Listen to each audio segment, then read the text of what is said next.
आज मैं आपके सामने इंडिया बुल्स रियल एस्टेट के बारे में बात करूंगा और मेरा इस कंपनी के ऊपर नज़र जाने का रीज़न जो है उसके आगे भी डिटेल में बात करी जाएगी। कंपनी का पिछले 1-2 साल का जो टाइम पीरियड है वो काफ़ी हाईज एंड लोज में रहा है। जब कंपनी ने ये बोला कि उनका मर्जर हो रहा है एम्बेसी ग्रुप के साथ, तो मार्केट ने इस न्यूज़ को बहुत पॉजिटिवली लिया था। लेकिन जब सेबी और बाकी रेगुलेशंस ने इस कंपनी को आइडेंटिफाई करना शुरू किया, तो उसके अंदर कुछ शॉर्टकमिंग्स दिखाई दी हैं, जिसकी वजह से अभी ये मर्जर जो है वो स्टैंड स्टिल हो चुका है। लेकिन इस दौरान के अंदर कंपनी की जो फाइनेंशियल पोजीशन है वो डिटोरिएट होती हुई दिखाई दी। और कंपनी के अगर आप फाइनेंशियल नंबर्स चेक करेंगे तो आप बोलेंगे कि इस कंपनी में कोई भी वैल्यू हमें नहीं दिखाई दे रही। लेकिन मैं कभी कभी मार्केट के अंदर कॉन्ट्रा कॉल भी लेता हूँ और ऐसी कंपनीज आइडेंटिफाई करता हूँ जिसके अंदर थोड़ी बहुत भी अगर टर्न अराउंड की पोजीशन बन जाए तो कंपनी की वैल्यू में एक बहुत बड़ा चेंज आ सकता है। जैसे कि इस कंपनी का जो कोर फैक्टर मेरे को सबसे बढ़िया लगा वो है complete management change of this company. Company की जो इस टाइम मैनेजमेंट लीडरशिप में लोग बैठे हुए हैं वो इंडिया के दिग्गज प्रोफेशनल्स हैं।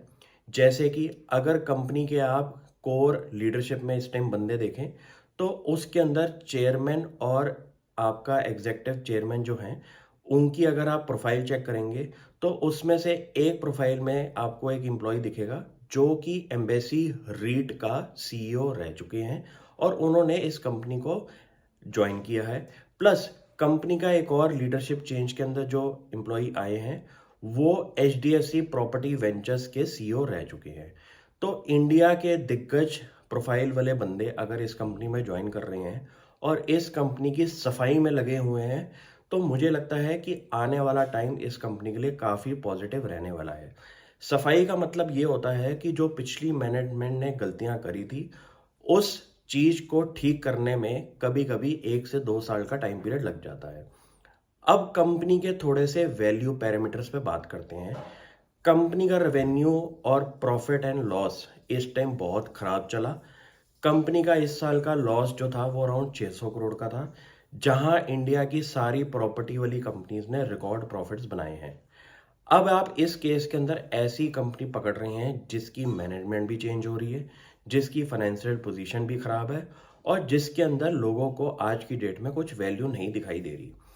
इसको स्टडी करना काफ़ी टफ होता है और आपको कुछ ऐसी कॉल्स लेनी पड़ती हैं जो कि मार्केट से थोड़ी सी अलग रहती हैं। तो इस केस में स्टडी करना, आपका कैटेगराइजेशन जो है वो बहुत इंपॉर्टेंट है। मेरा जो रीज़न इस कंपनी को पकड़ने का ये है कि मुझे इस कंपनी की अगर मैनेजमेंट क्लियर फोकस बता रही है कि हमने जो पिछली गलतियां करी हैं उनको हम साफ कर रहे हैं। कंपनी का जो लैंड बैंक है वो है अराउंड 3270 एकड़ ज़मीन। कंपनी इस टाइम उस लैंड की पेमेंट कर चुकी है और इस लैंड का जो कॉस्ट ऑफ एक्विजिशन था वो था अराउंड 509 करोड़ रुपए, जो कि फुली पेड अप हो चुका है। कंपनी की डेट पोजीशन पिछले 1 सालों में काफ़ी इंप्रूव होती हुई दिखाई दी और कंपनी इस टाइम नेट कैश पे बैठी हुई है अराउंड 350 करोड़ के। तो कंपनी का जो फाइनेंशियल पार्ट है वो भी इस टाइम सॉर्टेड दिखाई दे रहा है और कंपनी एग्जिस्टिंग लैंड बैंक को कैसे मोनेटाइज करेगी फ्यूचर के अंदर, उस पे सबसे ज़्यादा आपकी नज़र रहनी चाहिए। प्लस कंपनी के जो एग्जिस्टिंग इन्वेंट्री है हमारी लैंड सेल करने वाली और प्रॉपर्टी सेल करने वाली, उसकी इस टाइम अनसोल्ड इन्वेंट्री की वैल्यू बैठ रही है अराउंड 10,000 करोड़ की। कंपनी की मार्केट कैप अगर हम चेक करें तो अराउंड 3200 करोड़ की है। कंपनी का लैंड बैंक अराउंड 3270 एकड़ ज़मीन है। कंपनी के पास अनसोल्ड इन्वेंट्री अराउंड 10,000 करोड़ की है और कंपनी की पूरी मैनेजमेंट जो है वो इस टाइम चेंज होती हुई दिखाई दी है। ये एक ऐसे पैरामीटर हैं जहां पे एक ग्रीन लाइट का अगर सिग्नल आएगा तो बहुत बड़ी रिटर्न दिखाई दे सकती है।